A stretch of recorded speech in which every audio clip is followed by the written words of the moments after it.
Hi guys, James at RampantLionReviews again for you today with another beer review. For this one, we are going to stick to Sweden and we're going to return to a brewery that has featured on the channel a good number of times before. These guys are one of the older and more established craft breweries here in Sweden. They're also one of the biggest by volume producers of craft beer in the country, if memory serves me correctly. But I've had many beers from these guys over the years. They were one of the first craft breweries that I discovered when I moved over here back in 2015. We've had a lot of different styles from them, and I'm looking forward to seeing how this one turns out, because this is a style that we've had a few examples of from them and they've always turned out to be pretty damn solid actually. So fingers crossed this is another good one. Hopefully it makes for an interesting review, and I hope that you guys enjoy my take on this one as well.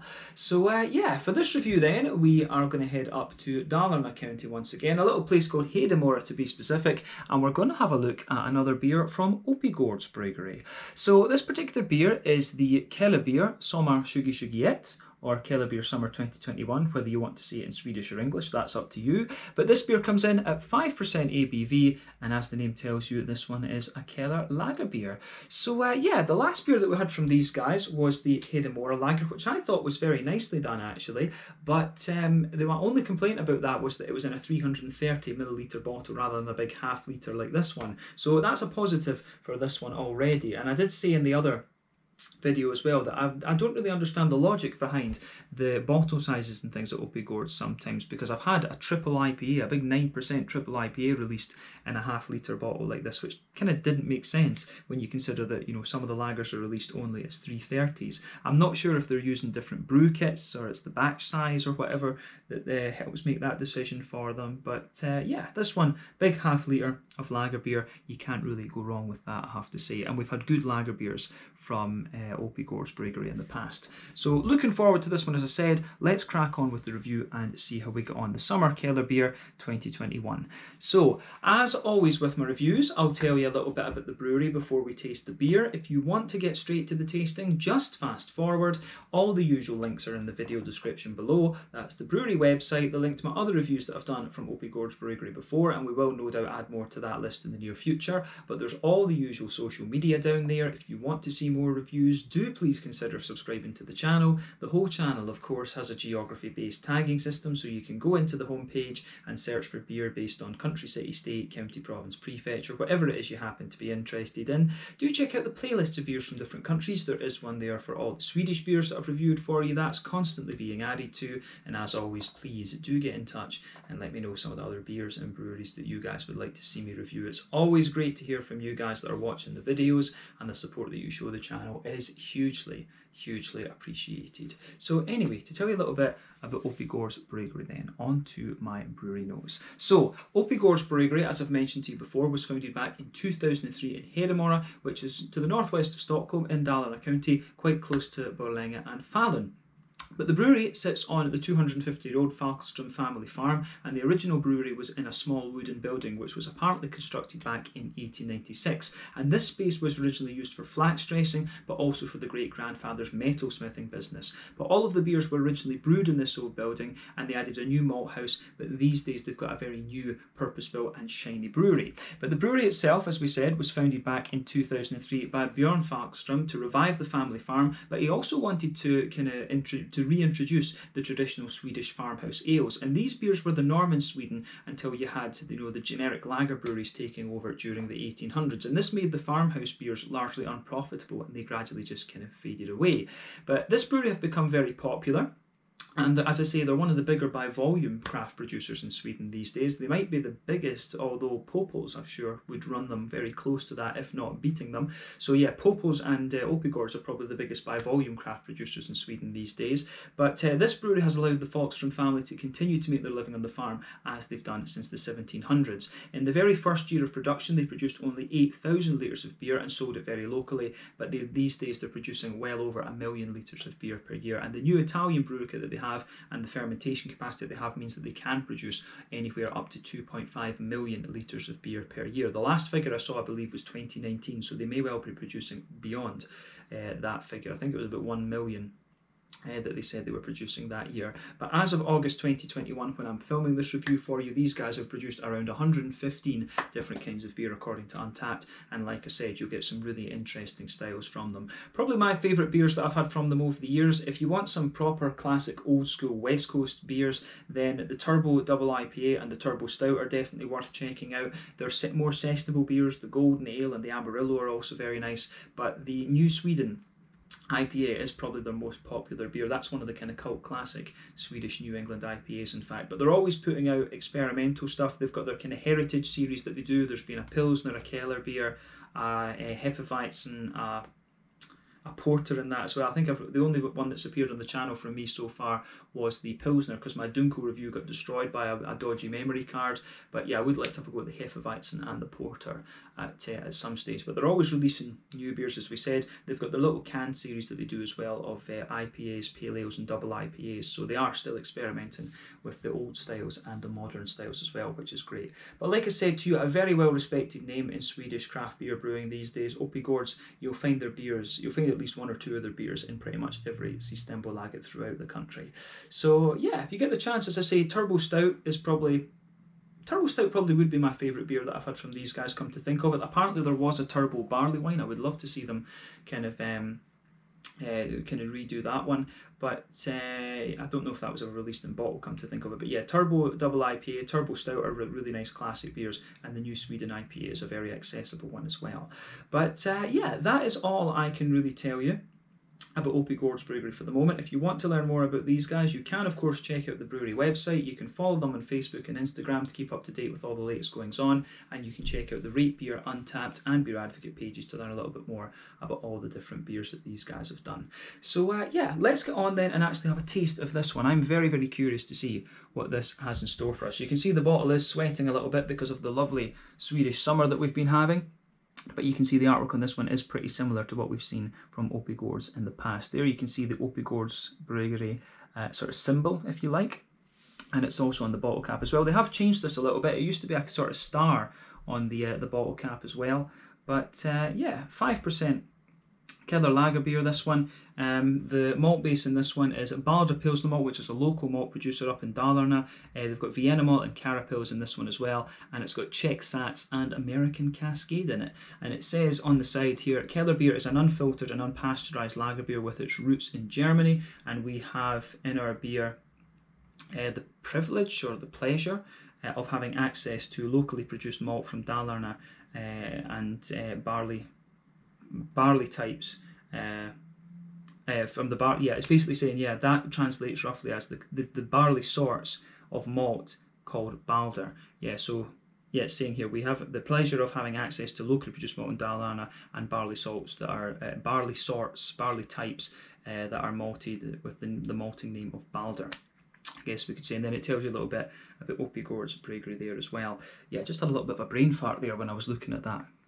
Sometimes in Sweden you get things that are quite wordy compared to how they would be in English, and that confuses me sometimes when I'm translating these things. But there you can see on the back you've got Björn Falkström's signature on this. As we said, this one is a lovely big half-litre bottle. I think I paid about 35 Swedish kronor for this, so maybe even a bit less, but 35 seems to ring a bell. So that's €3.50, £3 sterling, and I guess somewhere in the region of like $4 American, something like that, for a big half litre of a lager like this. So yeah, so we say this one I think should be quite nice. So let's get this guy out and we will get on with the tasting then. Incidentally, I forgot to say earlier on that this beer was released as part of the Lokal Småskalig assortment through Systembolaget here in Sweden for August of 2021. This wasn't a tillfälligt assortment. It's the first one I think actually that I've had from Oppigårds in the Lokal for quite a wee while. Most of them that I think I've had recently have been tillfälligt, temporary releases rather than locals. So that's an interesting point.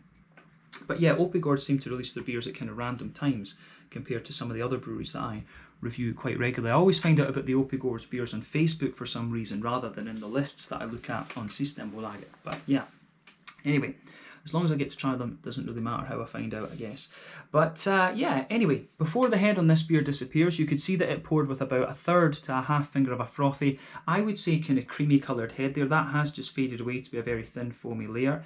The kind of ring around the edge of the glass, and this one is sort of lingering there, and you do have a wee sort of island, if you like, of kind of froth just sitting there on top of the beer itself. But colour wise, you can see this one is a lovely, very bright, kind of rich yellow colour. If we shine the light through this, it is almost the same colour as like a Munich Helles or something like that. So remember that the colour of your beer depends on 1, the type of malts that you use. This determines the magnitude of the colour of the beer. 2, the length of your wort boil is also going to play a role. The longer you boil the wort, the more the sugars caramelise, and thus you get a darker colour of beer.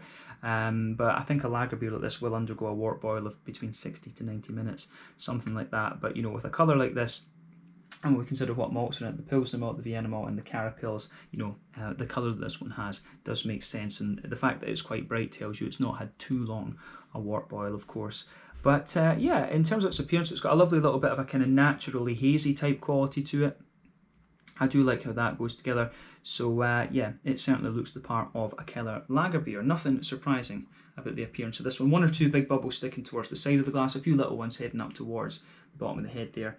But as I say, nothing untoward about this beer in terms of its appearance. So the question is then, what exactly is a Keller beer? So a lager beer, by definition, is a beer that uses a bottom fermenting yeast, a low temperature fermentation, in other words, between 8 to 12 degrees Celsius normally.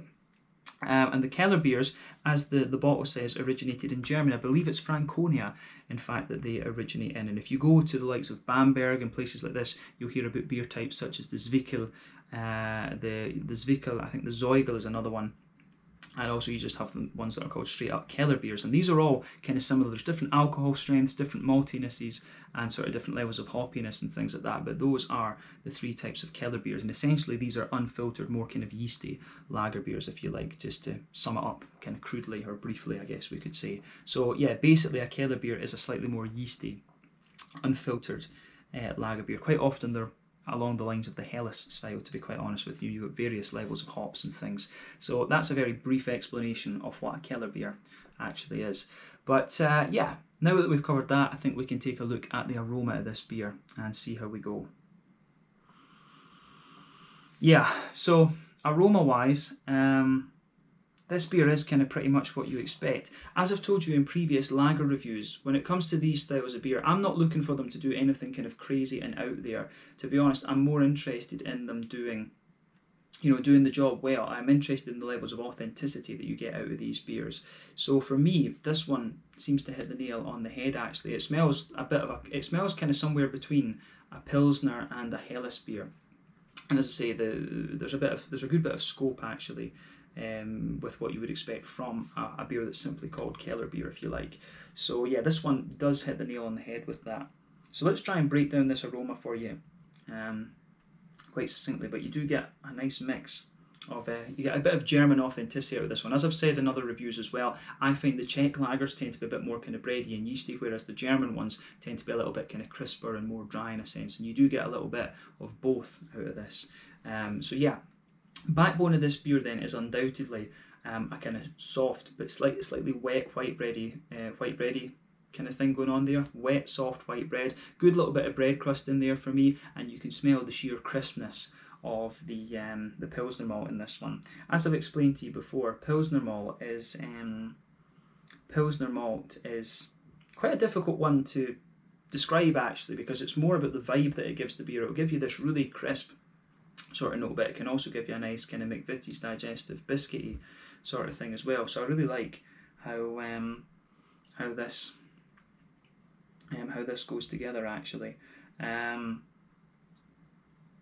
So the way everything goes together in this beer, I think is very, very nice. Yeah. So as I say, soft kind of wet white bready backbone in there, a little bit of a kind of more grainy bread crusty element to it. There's a wee bit of, as we say, you get a little bit of kind of sweetness out of this beer as well. There's certainly a wee tiny bit of like a sort of concentrated McVitie's digestive biscuit caramel in there, but you get a lot more of a kind of grainy McVitie's digestive biscuit out of this one as well. But these are all things that you would expect of, say, a Pilsner beer. It really does lean a little bit more towards the kind of Pilsnery side of things. But the more that you smell of it, you start to get a little bit of the more brown bready malt out of the Vienna malt in this, which is kind of interesting. So yeah, kind of makes sense. And I think just going by the way the breadiness is in this one, for me that would be the distinctive feature of the Balder Pilsner malt in this. It comes across as a bit softer and a bit more bready actually than the kind of German Pilsner malt that you're going to come across. It almost gives the beer just a little bit of a kind of Czech edge in that sense. But yeah, malty side of this one is pretty much what you would expect. On the hoppy side of things, again, it doesn't do anything unexpected there. You've got a little bit of a kind of smooth earthiness in the back of the nose. You can smell quite a nice bright and slightly spicy floral aromaticity. You're going to get that both from the Czech Sats. I've always found that out of the other noble hops, the Slovenians, the Germans and so on, the Czech Sats ones tend to be slightly more spicy than the other ones, so you get a nice little bit of spiciness to the floral aromaticity in the beer, and you've also got a kind of wetter, grassy character on the front of the nose there as well. But you can certainly smell a wee bit of the influence of the Cascade in this one. One of my sort of go-to beers back home in Scotland is a beer called Schiehallion, which is it's from a brewery by Harveston, one of my local breweries in Clackmannanshire, and it's a Cascade. It's a Cascade hopped Czech Pilsen. So I'm very used to Cascade in lager beers, and I really like it. And this beer in some ways does remind me of that one in a sense. So yeah, you can certainly smell the influence of the Cascade on the fruity side of things here. And I think the Cascade is given a little bit of the wetter, the kind of more wet character, the wetness, but still quite bright, grassy note actually. So that's definitely worth taking note of when it comes to this particular beer. So the green component for me of this one's nice. It's a little bit of earthiness, quite a bright, slightly spicy floral aromaticity, and then a more kind of wet, grassy quality. But fruity wise, this beer does kind of what you'd expect. So you certainly get a wee bit of a kind of sultana, like very slightly apricot-y note, which will be the Czech Sats. But underneath that, of course, you do get a little bit of an almost very slightly figgy kind of thing. And that's the Cascade that's going to give you that in lager beers. I always find that Cascade gives you just a very light hint of a sort of candied strawberry, kind of slightly figgy element. And you can certainly pick up that on the front of the nose in this beer. Absolutely. But yeah, the fruity part of this one, I think, goes together very, very nicely, I'll have to say. But on top of that, you certainly get a little bit more of a kind of oily, peary kind of character out of it, and little hints of a slightly, limey kind of grassy ester. So yeah, the way that that goes together in this one, I think is really nice. I think this beer is going to be a really easy drinking one, to be honest with you. I probably could have put this in my tankard that I had, but I didn't think. I sat down and already started filming by the time I thought to do that. But yeah, that's just kind of how it goes sometimes, unfortunately. But yeah, I think this one is going to be an interesting beer to try. Take a bit of time to ponder over the aroma before you get stuck into it, but I think we should taste this one now. So yeah, this one is the Kellerbier Sommar 2021 from Oppigårds Bryggeri in Hedemora in Dalarna County here in Sweden. A 5% German-style Keller lager beer. Franconian-style Keller lager beer, I guess we should say. Slange, skål, cheers.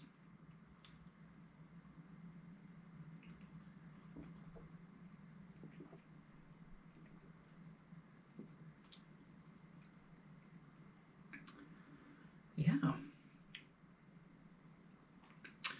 That's pretty damn solid once again from Oppigårds. You can't knock this beer at all.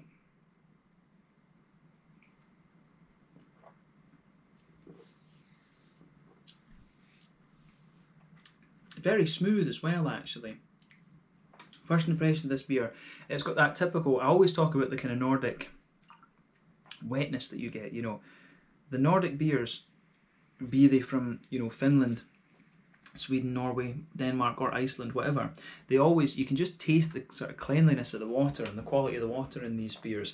So this beer, it has the flavour profile that you would expect of, a Franconian Keller beer, and I've had a good few of these beers.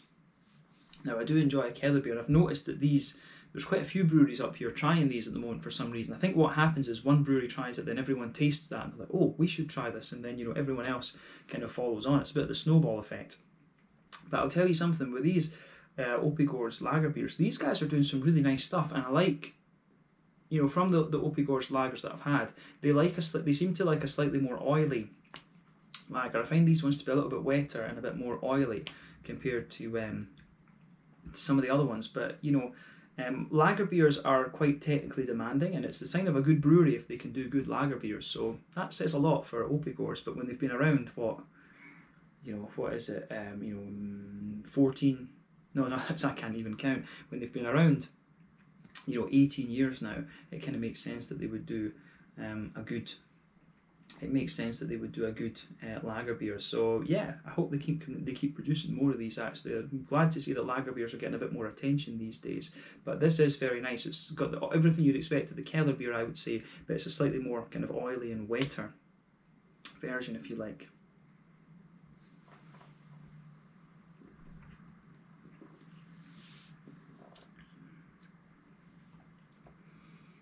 And the one thing I would say about it is it has the natural haze to it. Sometimes these Kellerbiers can be a little bit kind of hazier and breadier and things like that. And this one, it feels a little bit cleaner than some of the ones that we've had, in fairness.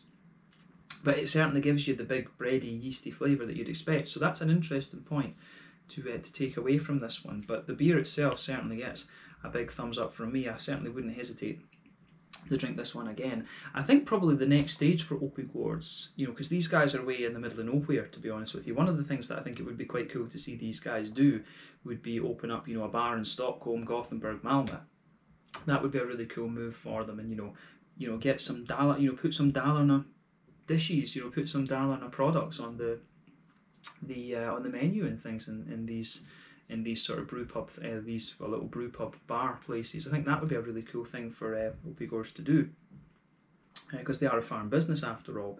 But yeah, it's another lovely lager beer. Let's try and break this down for you. Pardon me, just explain the flavour as we go.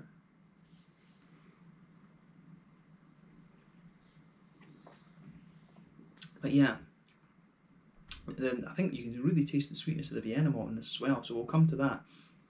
So straight away with this beer then, you can feel that soft, white bready character just blanketing at the middle of your palate. Quite soon after that though, it dries out a little bit, and let's just talk about the middle third of your palate just now. So middle third of your palate, you've got that soft white breadiness that just comes in there. There's a little bit of a kind of wet white breadiness because of the Pilsner malts in here. So yeah, if you go to either end of that middle third of your palate, there's a little bit more of a kind of bread crusty grainy element in there, which I certainly enjoy, and I really like that. But as the middle of your palate dries out a little bit the further you go into the flavour of this beer, you certainly get a wee bit more of a kind of grainy bread crusty note. But sitting on top of that layer, you also get the more kind of wholemeally, brown bready things from the Vienna malt as well, which I really enjoy. I do like the little bit of a more kind of brown bready aspect that this beer has, and that is something else that I would say that distinguishes this one a little bit, is that it is a little touch sweeter than some of the other Kellerbiers that we've had in the past. But I guess when you're brewing this beer as a foreign brewery, you do have a little bit more kind of poetic license, I guess, to change these beers up a little bit, and I think this one really works in that sense. I do like the idea of a Kellerbier with a bit more of a kind of brown bready, Vienna malty character. It's a nice idea, and it works.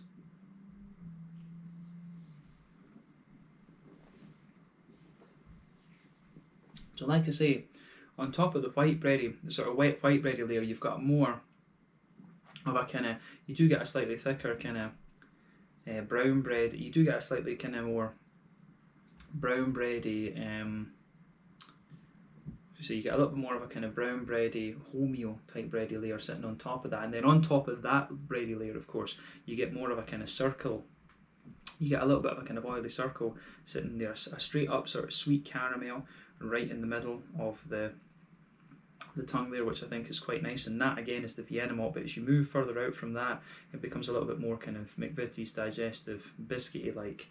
So yeah, the way that all that kind of pieces together in this one is very nice. This beer, as I say, it's these lager beers are not the most complex things that you're going to come across. You just want them to be nice and drinkable, and that's exactly what this one does for you. And in terms of the Kellerbier style, as I've repeated, it's a slightly sweeter and more brown bready variant compared to what I've had before. So yeah, I think that summarises the kind of middle third of your palate quite well in this one. And other than that, the only other thing I would say is potentially there's a wee touch of a woodiness underneath the kind of front half of the middle third of your palate. But yeah, anyway, so on to the back. Yeah, onto the kind of back third of your tongue then. So border region between middle third and back third of your palate, you get a little bit of a kind of bready build up in this one. A wee bit of a kind of bread crusty element in there, but then the base of that back third of your palate is certainly a little bit more You can certainly get a wee bit more kind of graininess there. The bread crusty elements are certainly a little bit more prominent on that back third of your palate. On top of that though, you can feel again that layer of the sort of wet white bready note, but you get a slightly thicker kind of bread, more brown wholemeally bready layer from the Vienna malt. And on top of all of that, you've got the more kind of airy yeasty components from the yeasty side of this beer, so I like that with this one too.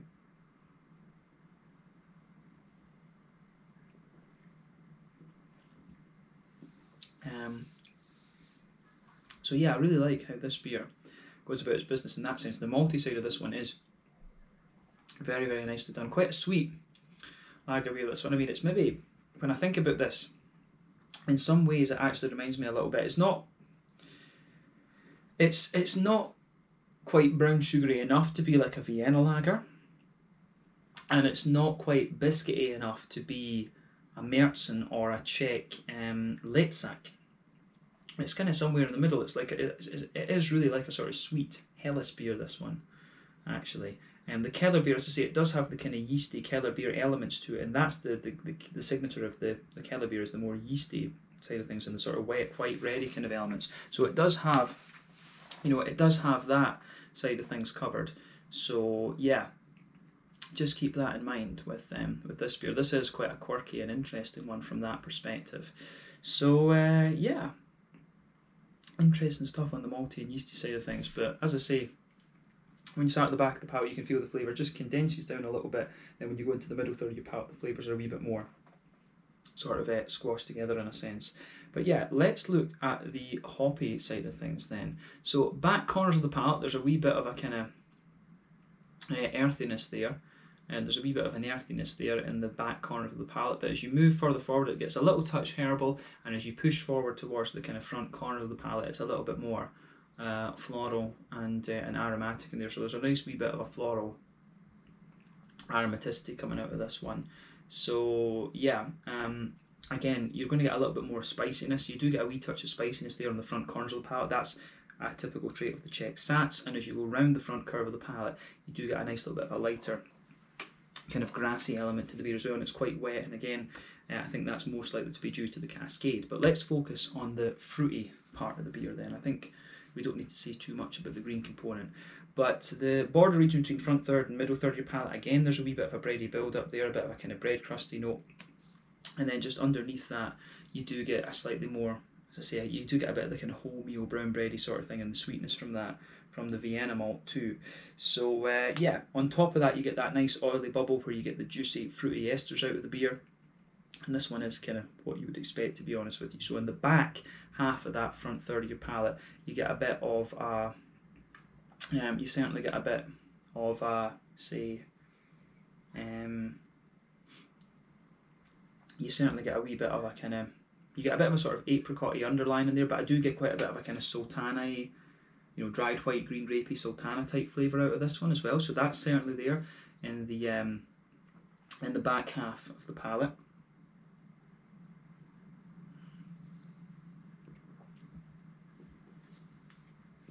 But then yeah, as you move further forward into the front half of the front third of your tongue, you do get a little bit more of you get a little bit more of a, say, you get a little bit of that kind of you get a little bit of the sort of figgy candied strawberry type element just lying underneath this one as well. But on top of that, you get a more oily kind of peary type element out of the beer, which is what you expect. So yeah, you can feel the influence of the cascade in this one, kind of just giving the beer a little bit of a red fruitiness, but then just behind the front tip of the palate, so you get a little bit of a kind of grassy, you can feel a little bit of a sort of limey character mixing in with the kind of grassy esters just right on the tip of the tongue. And I would say you do get a wee bit of just more aromaticity on the very tip of the tongue the further that you go into the aftertaste with it. But I mean, overall, this is a very, very nice beer from Oppigårds once again. And I'm not surprised at that. These guys know what they're doing with the lager beers, in my experience. So it's a slightly sweeter Kellerbier, this one. As I say, a little bit like a sweet Helles or something like that, I guess we could say. So yeah, we can leave it at that for the tasting section. Let's round off the review with the mouthfeel, although I feel we've covered that because that's the quirky point of the beer, but we'll just round it up. So like I said to you, this beer, I would say that overall this beer, it's top end of light body, bottom end of mid body, it's in that region. Carbonation is very smooth, it's got a nice little bit of a kind of oily slickness to it, which I very much like. But yeah, I do like how all of that goes together in this beer. Quite an oily, slick Kellerbier, and usually these are a bit kind of smoother and things, but you do get a bit of the cleanliness. A part of that is due to the cleanliness of the Nordic water, as we talked about earlier. In terms of IBUs, I think this is a fairly standard 20 IBU beer. These things are not the heaviest beers in terms of IBU, no question about that. But the malty side of things, as we say, you've got a nice little bit of a yeasty layer underneath. You've got a smooth bit of smoothness in there and quite a wee bit of sweetness to the malty base as well, but you still get a wee bit of crispness out of this one. I think the Pilsner malts that you get in this one, we never really talked about that, and that I guess kind of indicates that the crisp dry elements that you get out of these are not the most prominent, if you like. You can feel a little bit of crispness if you go from the dead centre of your palate towards the back of that middle third of your tongue. You get a little bit of crispness out of that, but not overly much. But yeah, malt base is really nicely done in this one, quite different. As I say, that's probably the quirky point of the beer for me. The fruity side of the beer is a little bit kind of oily in a sense, and I do like how the Sats and the Cascade really interact in this one, but probably a bit of nostalgia for me because I do suspect that probably the Schiehallion from Harveston Brewery uses a similar hop combination. So yeah, interesting stuff from this beer. Definitely, we can definitely say that. So yeah, I think that sums up this one quite nicely. I've really enjoyed this one. Probably from the nostalgia element, but you know, these guys, Oppigårds, are doing some solid lager beers, and I look forward to seeing some more from them. So long may it continue. We'd love to see a Vienna lager from them, actually. That would be an interesting addition to their heritage series, and a Schwarzbier as well. You don't see too many Schwarzbiers about at the moment.